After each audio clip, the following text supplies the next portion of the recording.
আসসালামু আলাইকুম রহমতুল্লাহি ওয়া বারাকাতুহু। আমি আজকে আপনাদের কাছে নিয়ে এসেছি এক চমৎকার দোয়া, যেটা পড়লে আপনার শরীরের রোগ থেকে মুক্তি পেতে পারেন। অনেকে ক্যান্সারের রোগ, অনেক মারাত্মক রোগে ভুগেন। এই সমস্ত রোগ থেকে মুক্তি পাওয়ার একটাই পথ, যখন আপনার ডাক্তারি চিকিৎসা ভালো হয় না, আপনি সব কিছু হারিয়ে ফেলেছেন, এখন আর কোনো উপায় নেই, তখন আপনি আল্লাহর কাছে আসেন না, তাই না? কিন্তু না, আগে আমাদের আল্লাহর কাছে চাইতে হবে, তারপর আমরা চিকিৎসকের কাছে যাবো ইনশাআল্লাহ। তো রাসূল সাল্লাল্লাহু আলাইহি সাল্লাম আমাদেরকে একটি দোয়া শিখিয়ে গিয়েছেন, যেই দোয়াটি নিয়মিত পড়লে বা পাঠ করলে আপনি মারাত্মক রোগ থেকে মুক্তি পেতে পারেন ইনশাআল্লাহ। যদি আপনার সব কিছু হালাল হয়, আপনার নিয়ত ভালো হয়, তাহলে এই দোয়াটি একবার শুনুন। সেই দোয়াটি কি?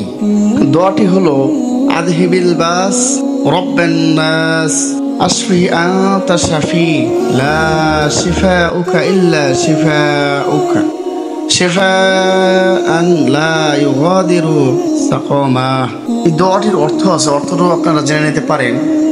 অর্থটা হলো এই: হে মানুষের প্রভু, কষ্ট দূর করে দাও, তুমিই তো একমাত্র চিকিৎসাকারী, তোমার চিকিৎসা ছাড়া আর কোনো চিকিৎসা নেই। এমন চিকিৎসা দাও যাতে কোনো ব্যাধি অবশিষ্ট থাকে না। এই হাদিসটি রাসূল সাল্লাল্লাহু আলাইহি সাল্লাম বর্ণনা করেন বুখারী মুসলিমের সূত্রে।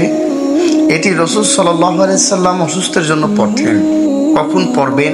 সেই নিজের অসুস্থতার সময় অন্য কারোর জন্য দোয়া করতে গিয়ে পানিতে ফু দিয়ে পানিও পান করতে পারেন ইনশাআল্লাহ। তারপর এর পাশাপাশি আরেকটা দোয়া আছে হালাল রিজিকের জন্য, যেটা আপনি পাঠ করলে আল্লাহ তাআলা আপনাকে হালাল রিজিকের দুয়ার খুলে দেবেন ইনশাআল্লাহ।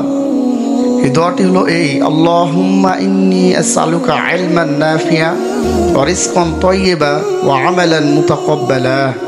এই দোয়াগুলো আপনি নিয়মিত পড়েন ইনশাআল্লাহ, আপনিও আল্লাহর দেখানো পথে চলতে পারবেন।